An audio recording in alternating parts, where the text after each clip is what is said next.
किसी ने काउंटर के पास जाकर सरदार सुंदर सिंह के कान में कहा कि पुलिस गाड़ी सुंदरी और उसकी बहन को लिए हुए सिविल लाइन में घूम रही है।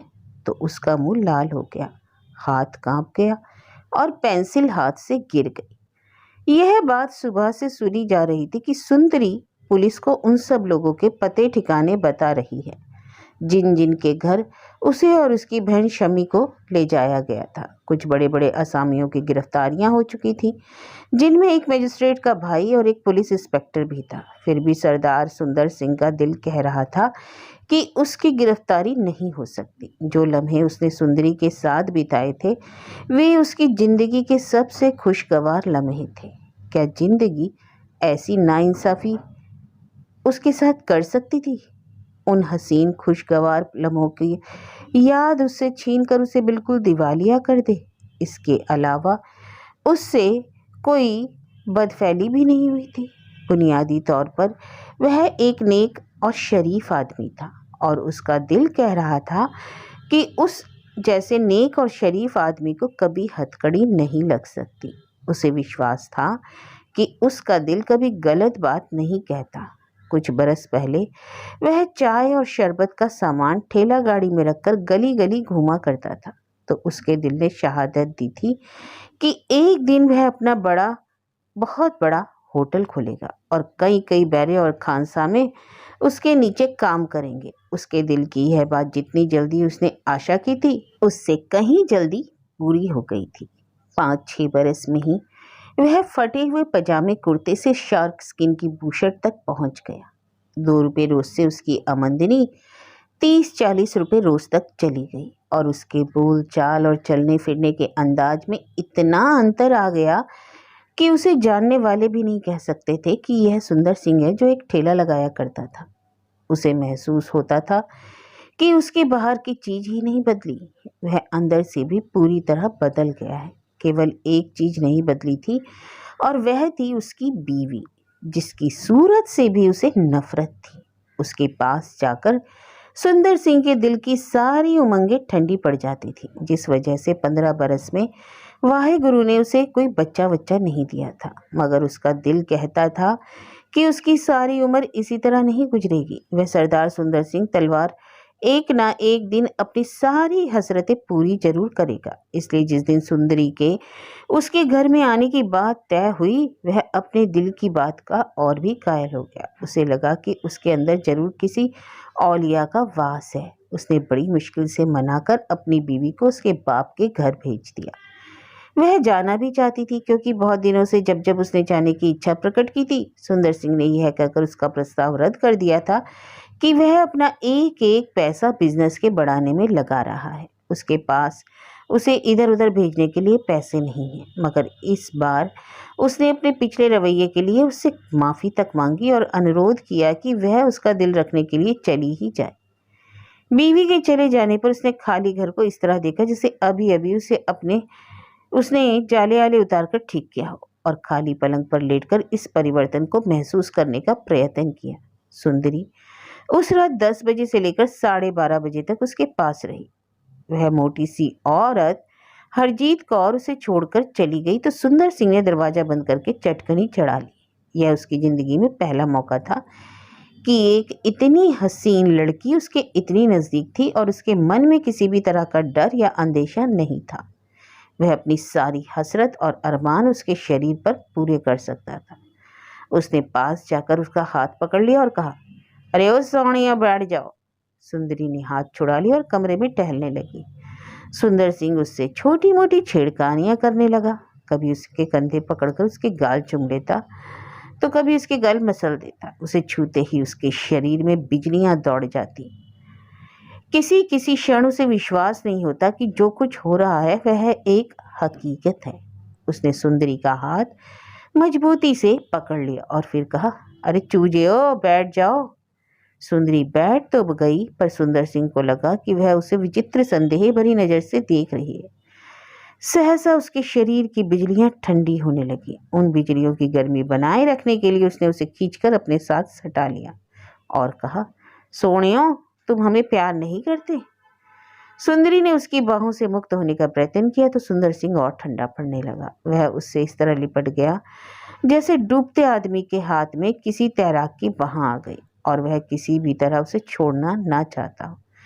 वह उससे कहने लगा कि वह जिंदगी में आज पहली बार दिल से प्यार कर रहा है। अपनी बीवी से वह आज तक प्यार नहीं कर सका। वह उसे बता नहीं सकता कि अपनी बीवी के हाथों वह कितना दुखी है। उसने यह भी कहा कि सुंदरी अपने सुंदर को सिर्फ एक ग्राहक समझने की भूल ना करे। सुंदर उसे अपनी जान से बढ़कर मानता है और उसके एक इशारे पर अपना घर बार और बिजनेस सब कुछ छोड़ सकता है। आज उसके दिल में एक ही कामना है कि उसकी सुंदरी हमेशा हमेशा के लिए इसी तरह उसके पास रहे। मगर बात कहते कहते ही उसे ध्यान हो आया उसकी चाही हुई बातें अक्सर सच्ची हो जाती हैं और इसलिए उसने घर बार बिजनेस छोड़ने की बात को तुरंत लौटा लिया। सोनियो, तुम मेरे पास रहो तो मैं तुम्हें बंगला बनवा दूं, कार रख दूं, तुम सुंदर सिंह को ऐसा वैसा ना समझना। उसने सोचा कि यह कहकर उसने बिजनेस की कुर्बानी की बात रद्द कर दी है। सुंदरी का शरीर अब कसमसा नहीं रहा था और सुंदर सिंह का हाथ धीरे धीरे उसकी पीठ को सहला रहा था। वह सोचने लगा, क्या सचमुच ऐसा दिन उसकी जिंदगी में आ सकता है जब सुंदरी उसकी पत्नी के रूप में उसके घर में रह रही हो। वह उसकी बाह में बाह डाले हुए घर से निकले और उसे देखते ही ड्राइवर कार का दरवाजा खोलकर खड़ा हो जाए। मगर इससे पहले कि दिल का औलिया इस बात की गवाही देता, उसने झट से अपनी कल्पना में थोड़ा परिवर्तन कर लिया। उसने सोचा कि चाहे सुंदरी खूबसूरत है, फिर भी क्या वह उसे जिंदगी भर के लिए घर में रख सकता है। वह एक शरीफ आदमी है और वह है पेशेवर बदमाश। इसलिए उसने जल्दी से तय कर लिया कि शरीफ होने के नाते घर में रखने के लिए उसे शरीफ लड़की ही चाहिए, सुंदरी जैसी बाजारू लड़की नहीं। मगर उसकी शराफत ने हजार कोशिश करने पर भी उस समय उसके दिल के अरमान पूरे नहीं होने दिए। कहाँ तो उसने सोचा कि उस दिन उसके 40 बरस के सारे अरमान निकल जाएंगे और कहाँ वह 2.5 घंटे में अपने अरमान निकालने की भूमिका भी नहीं तैयार कर पाया। 12:30 बजे हरजीत कौर ने दरवाजा खटखटाया तो सुंदरी मुंह बिचकाकर उससे अलग हो गई और वह आप पसीना पसीना हुआ उठ खड़ा हुआ। दरवाजा खोलकर उसने हरजीत कौर से अनुनय किया कि वह सुंदरी को कुछ देर और उसके पास रहने दे। वह उसे दुगने पैसे तक देने को तैयार है। मगर सुंदरी ने एक मितलाहट भरी नजर से उसकी तरफ देखा, जैसे वह इंसान न होकर एक चलता फिरता दवाई खाना हो, और बेरुखी से सीढ़ियों की तरफ चली गई। हरजीत कौर भी गंदे झटकाकर उसके पीछे पीछे सीढ़ियां उतर गई। सुंदर सिंह अपनी खुली हुई पगड़ी उठाकर आईने के सामने जा खड़ा हुआ।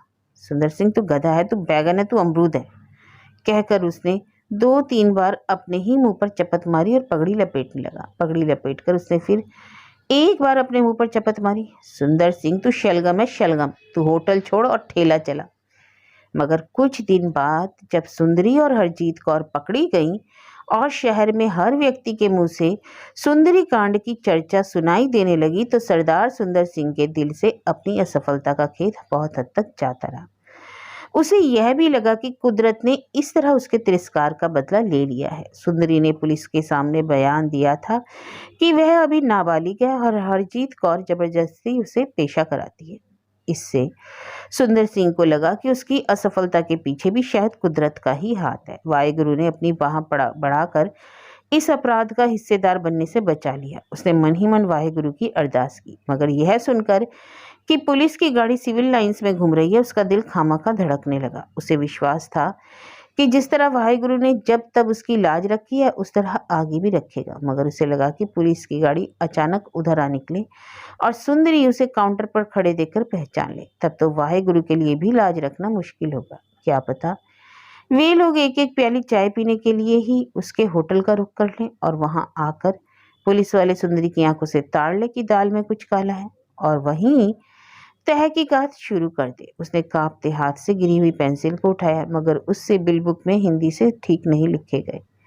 उसने पेंसिल बीच में रखकर बिल बुक बंद कर दी। काउंटर से हटकर उसने हरदीप सिंह बैरे को इशारे से अपने पास बुलाया और उससे कहा कि उसके सिर में दर्द है, वह उसकी जगह काउंटर संभाल ले। वह पिछली गली के रास्ते घर की तरफ चल दिया। घर में दाखिल होकर सुंदर सिंह ने गली में खुलने वाला दरवाजा बंद कर लिया। सीढ़ियां चढ़कर वह ऊपर पहुंचा तो उसका उस कमरे में जाने का मन नहीं हुआ जहां उसकी जिंदगी का हसीन ख्वाब पूरा होते होते रह गया था। पहले हर रोज वह घर आते ही उस कमरे पर एक हसरत भरी नजर डाल देता था, मगर आज वह सीधा चौके में अपनी पत्नी भागवंती के पास गया। भागवंती ने जरा भी आश्चर्य प्रकट नहीं किया कि सरदार जी आज जल्दी क्यों चले आए। वह चुपचाप आटे के पेड़े बेलन चलाती रही। भागवंती, सुंदर सिंह ने उसके पास मुड़े पर बैठते हुए कहा। भागवंती ने हाथ रोककर आंखें उसकी तरफ उठाई, जैसे कह रही हो कुछ बात कहनी है तो जल्दी से कह डालो, नहीं तो मुझे काम करने दो। भागवंती, मुझे आज एक ख्याल आया। भागवंती जरा सतर्क हो गई। 15 बरस के विवाहित जीवन में जब कभी उसने इस तरह मुलायम होकर बात की थी, उसके पीछे कोई ना कोई मतलब रहा था। एक बार जब उसे होटल खोलना था, उसने इसी तरह बात करके उसके गहने मांगे थे कि बातों से उसे अपने बाप से मिला हुआ घर गिरवी रखने के लिए राजी किया था। अब उसके पास अपनी संपत्ति के रूप में चांदी के कुछ बर्तनों के सिवाय कुछ नहीं था। वे भी उसके दहेज में आए थे। वह पहले भी एक बार उससे कह चुकी थी कि वह किसी भी परिस्थिति में अपने बर्तन बेचने के लिए उसे नहीं देगी। उसकी भौहें तिरछी हो गई और माथे पर बल पड़ गया। भागवंती, मैंने आज तक तेरे लिए कुछ नहीं किया। सुंदर सिंह ने आंखें भरे हुए यह बात कही तो उसके हाथ से बेलन छूट गया। सुंदर सिंह का अपने कुछ न करने की बात कहना या सोचना उसके लिए बिल्कुल अस्वाभाविक चीज थी। उसने बेलन संभलते हुए तीखी नजर से देखा, आखिर इस बात का गहरा मतलब क्या हो सकता है। सुंदर सिंह ने पगड़ी उतारकर आले में रख दी और घुटने ऊंचे कर लिए।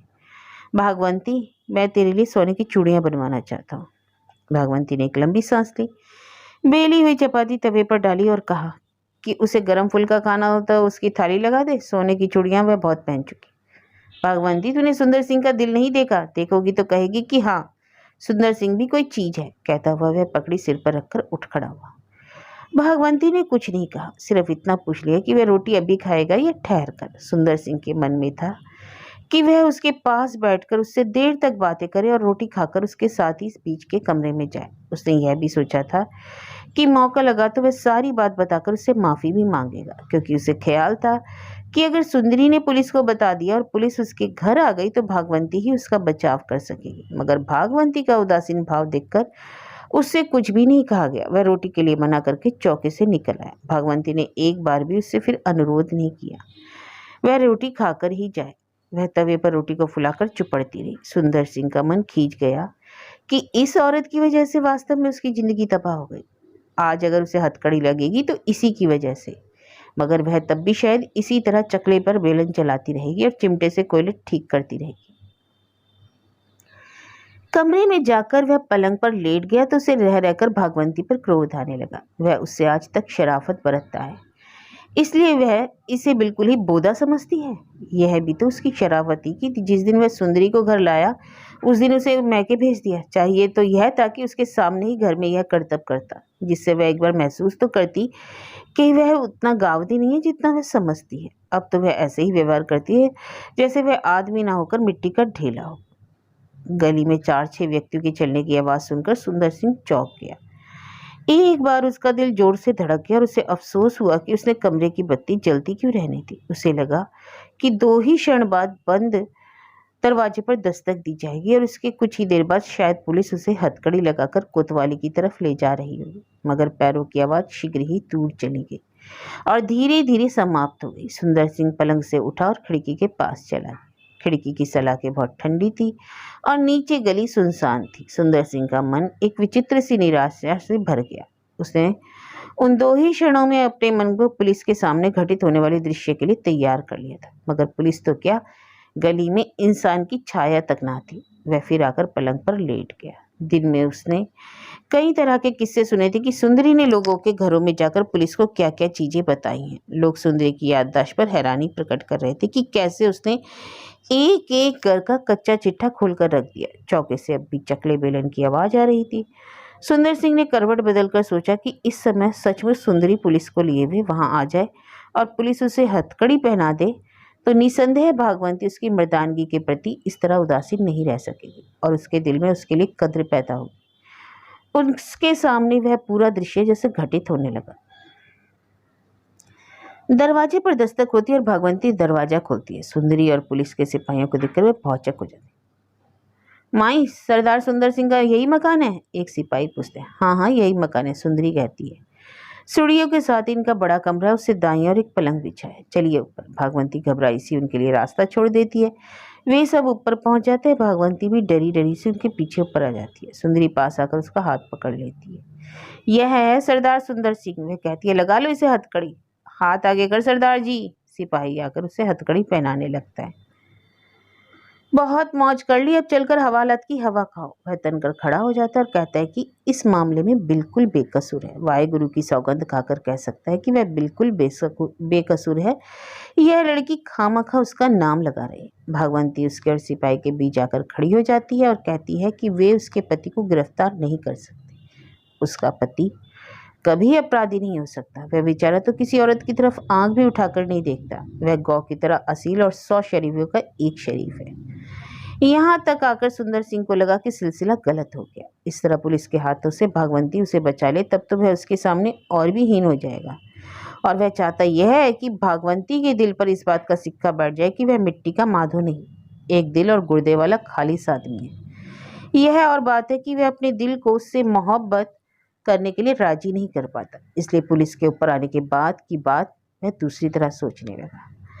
सिपाही उसे हथकड़ी पहनाता हुआ कहते कि सरदार जी चलो चलकर हवालत की हवा खाओ। तो वह भागवंती पर एक गहरी नजर डालकर हाथ आगे कर देता है। भागवंती पास आकर उसकी बाह पकड़ लेती है।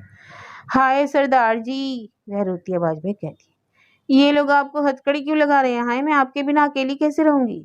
सुंदरी भागवंती के बाहों से पकड़कर परे हटा देती है और कहती है कि वह पति को पहले बुरे काम करने से रोकती, अब क्यों रोती है? भागवंती कोने में जाकर जोर से रोने लगती है। सुंदरी पलंग के नीचे से उसके जूते निकालकर उसके आगे रख देती है और अलमारी से उसकी पगड़ी निकालकर उसे दे देती है। सरदार जी जूते पहन लो और पगड़ी बांध लो, फिर हथकड़ी लगवाना। और वह हथकड़ी लगवाकर चलने के लिए तैयार हो जाता है तो सुंदरी अलमारी से निकालकर एक रुमाल भी उसकी जेब में रख देती है। अच्छा भागवंती, मैं जा रहा हूँ, घर का ख्याल रखना, वह कहता है और सिपाहियों के साथ चल देता है। भागवंती रो रो कर कहती रहती है, सरदार जी ना जाओ, ना जाओ, मुझे घर में अकेली छोड़कर ना जाओ। हाय, मैं आपके पीछे घर में अकेली कैसे रहूंगी? वे लोग सीढ़ियां उतरकर नीचे आते हैं तो पुलिस की गाड़ी का ड्राइवर उसके लिए दरवाजा खोल देता है और उसे एक बार फिर अपने दिल के औलिया की बात पर विश्वास होता है कि उसने जो नक्शा उसे दिखाया था वह किस हद तक पूरा हो जाता है। पुलिस की गाड़ी में बैठ जाने के बाद सुंदर सिंह की कल्पना आगे काम नहीं कर सकी। उसने एक दो करवट बदली और सीधा हो गया। भागवंती चूल्हा बुझा रही थी। पानी पड़ने से लकड़ियों से सीसी की आवाज निकल रही थी। गली में कोई आहट नहीं सुनाई दे रही थी। वह उठकर सीढ़ियों के पास चला गया। कुछ क्षण नीचे की तरफ देखता रहा, फिर उसने भागवंती को आवाज देकर कहा कि वह बाहर जा रहा है और पैरों से आवाज करता हुआ सीढ़ियां उतरने लगा। आशा थी कि शायद भगवंती उसे पीछे से आवाज दी कि उसे जाना है तो रोटी खाकर जाए, मगर भागवंती ने उसकी आवाज का उत्तर भी नहीं दिया और बुझी हुई लकड़ियों को कोने में फेंकती रही। सुंदर सिंह गली से निकलकर बाजार में आया तो ज्यादातर दुकानें बंद हो चुकी थी। वह घूमता हुआ अपने होटल की तरफ चला गया। होटल में कोई ग्राहक नहीं था। बहरे सामान संभालकर वहां से चलने की तैयारी कर रहे थे। सरदार जी, अब सिर दर्द ठीक है? हरदीप सिंह बैरे ने पूछा। हाँ ठीक है, कहकर सुंदर सिंह ने खाली मेज कुर्सियों पर एक नज़र डाली और पूछा कि उसके पीछे कोई उसे पूछने के लिए तो नहीं आया? अरे नहीं सरदार जी, कोई नहीं आया, हरदीप सिंह ने उत्तर दिया। कोई भी नहीं आया? उसने फिर पूछा। नहीं। सुंदर सिंह दाढ़ी के बाल बैठाता हुआ होटल से निकल आया और कुछ देर सड़कों के चक्कर काटता रहा। वह कंपनी बाग से होकर ट्रेनिंग कॉलेज की तरफ निकल गया। उधर से लौटते हुए वह हौसला करके पुलिस की चौकी की तरफ भी हो आया। इसके अलावा जैसे दुनिया में किसी का ख्याल ही नहीं था कि आज सुंदरी कांड के अभियुक्तों की गिरफ्तारियां हुई हैं और हो रही हैं। हर जगह शांति और खामोशी छाई थी। घर की ओर लौटते हुए दैनिक लोक समाचार के कार्यालय के सामने से गुजरा। अंदर छापे की मशीन घर घर कर रही थी। उसने सोचा कि वे मशीनें उस समय यही खबर छाप रही हूँ। सुंदरी कांड में प्रथम संभ्रांत व्यक्ति गिरफ्तार कर लिए गए। सुबह सारे प्रदेशों में लोग उन गिरफ्तारियों की चर्चा कर रहे होंगे। गिरफ्तार हुए व्यक्तियों के नाम हर एक की जबान पर होंगे। शायद कुछ एक के फोटो भी छपे। महीनों तक वे लोग जनता की आंखों में रहेंगे। बहुत से लोग दिल ही दिल में उनसे रक्ष भी करेंगे, मगर सुंदर सिंह तलवार का नाम उनमें नहीं होगा। उसने एक लंबी सांस ली। मन अजब बेचैनी से भर गया। वह स्वयं नहीं समझ सका कि यह अभियुक्त करार ना किए कर दिए जाने से उसके मन को तसल्ली मिली है या निराशा। वह कुछ देर मशीनों की आवाज सुनकर घर की तरफ चल दिया। गली में दाखिल होने से पहले उसे आशा थी कि शायद उसके घर के बाहर हंगामा हो रहा हो, घर की तलाशी हो रही हो, भागवंती को डरा धमका कर पूछा जा रहा हो कि उसने पति को कहाँ छिपा रखा है या वह घर से भागकर कहाँ गया है। परंतु गली जितनी उसके जाने के समय सुनसान थी, उतनी ही सुनसान अब भी थी। उसके कमरे की बत्ती जो वह जलती छोड़ गया था अब बुझी हुई थी। भगवंती, भगो, उसने सीढ़ियां चढ़कर आवाज दी। भगवंती सिर मुंह ओढ़कर लेटी हुई थी। उसने कुन बनाकर धीरे से कहा कि रोटी डिब्बे में रखी है, अगर वह होटल से ही पेट भरकर ना आया हो तो वहां से निकाल कर खा ले। उसने अपने पलंग पर बैठकर जूते झटक कर उतार दिए और कहा, तुझे रोटी की पड़ी है? यहाँ चाहे किसी की जान पर बनी है, तुझे क्या परवाह? भागवंती धीरे धीरे उठ गई, मगर सिर मुंह लपेटे अपने पलंग पर ही बैठी रही। जाने को क्या बनी है? उसने पूछा। फिर पैसे जुए में हारा है? हाँ हाँ, मैं तो रोज जुआ खेलता हूँ ना, सुंदर सिंह बड़बड़ाया। यहाँ नहीं पता कि घड़ी में क्या हो, पल में क्या हो, और इसे बातें बनाने की सूझ रही है। तो ऐसा क्यों कर आए हो जो तुम्हें पता ही नहीं कि घड़ी में क्या हो और पल में क्या हो? भगवंती अब भी ठहरे हुए उदासीन स्वर में बोली। किसी का खून कराए हो? हाँ, अपना खून कराया हूँ, सुंदर सिंह उसी तरह गुस्से में बोला और पगड़ी उतारकर शीशे के सामने चला गया। वहां खड़े खड़े उसने कहा कि पता नहीं किस समय पुलिस उसे पकड़ कर ले जाए, इसलिए अब वह घर बार ठीक से संभाल ले। क्यों? पुलिस को तुम्हें किस लिए पकड़ने आना है? भागवंती वास्तव में घबरा कर बोले। होटल में बोतलें बोतलें तो नहीं पकड़ी गई? सुंदर सिंह थोड़ा प्रसन्न हुआ कि अब उसका तीर निशाने पर जा लगा। तुझे पता नहीं आज शहर में गिरफ्तारियां हो रही हैं? उसने फिर खींच बनाए रखते हुए कहा। कैसी गिरफ्तारी? कैसी गिरफ्तारियां?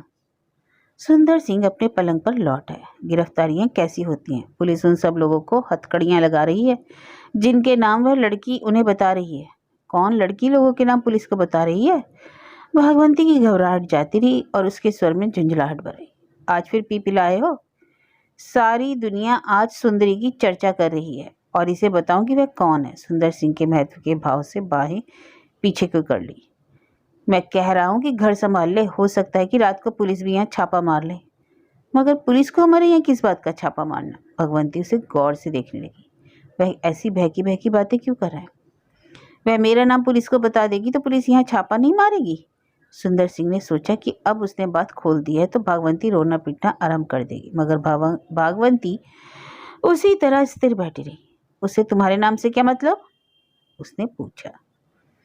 सुंदर सिंह ने मुश्किल से अपनी मुस्कुराहट को दबाया और कहा, वह एक दिन यहाँ भी आई थी, परंतु यह देखकर सुंदर सिंह को सख्त निराशा हुई कि उसके ब्रह्मास्त्र का भी भागवंती पर कोई प्रभाव नहीं पड़ा, बल्कि भागवंती की आंखों का भाव तिरस्कार पूर्ण हो उठा। अरे रहने दो सरदार जी, उसने कहा, मन के लड्डू मत फोड़ो। उसे क्या आप ही के पास आना था? जाओ जाकर रोटी खा लो, और नहीं खानी है तो बत्ती बुझाकर सो जाओ। सारी उम्र बीत गई आपके सपने देखते। तू मत मान, सुंदर सिंह ने उलझे मगर शिथिल स्वर में कहा। मैं तो आप कहता हूँ कि मुझसे गलती हुई है, मगर जो गलती होनी थी सो हो गई। तू घर की देखभाल करना। बस करो सरदार जी, बस करो। भागवंती ने उसकी बात बीच में ही काट दी। सिर मुंह ओढ़कर लेटती हुई बोली, खामखा की बातें करके क्यों जबान ऊंची करते हो? उठकर बत्ती बुझा दो, मुझे नींद आ रही है। और उसने करवट बदलकर उसकी तरफ पीठ कर ली। सरदार सुंदर सिंह का मन बुरी तरह खींच गया और वह उठकर कमरे में टहलने लगा। उसने एक बार मेज की दराज खोलकर बंद कर दी, फिर पलंग को थोड़ा आगे को सरका दिया। खिड़की के पास होकर वह नीचे देखने लगा। वहीं नीरवता छाई थी। उसके मन की बेचैनी बढ़ गई। उसकी समझ में नहीं आ रहा था कि वह क्या करे, क्या कहे, जिससे भगवंती को विश्वास हो जाए कि वह जो कह रहा है वह सच है, और एक बार वह माथे पर हाथ मारकर रो उठे। मगर बहुत सोचकर भी कोई तरीका उसकी समझ में नहीं आया। हवा का एक ठंडा झोंका लगने से वह खिड़की के पास से हट आया। भगवंती तब तक जोर जोर से खर्राटे भरने लगी। उसने हिंस्र पशु की सी आंखों से भगवंती के सोए शरीर को देखा और बत्ती बुझाकर चौके में चला गया।